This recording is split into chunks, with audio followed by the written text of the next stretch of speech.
Today we're going to talk about pre-purchase inspection.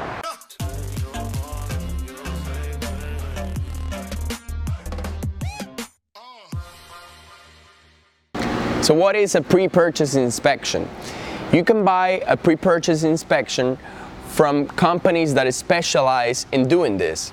And what they are is, when you're buying a car, you buy one of this for about $100, $150.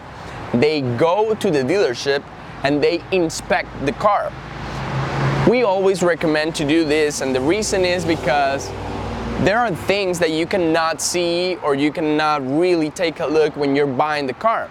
You maybe can drive it, you can really check it out, but some things you just don't know. Some things with transmission, with engine, stuff that you don't really have the knowledge, or that they are really hard to see. And these people specialize in this, in checking for all those kinds of problems.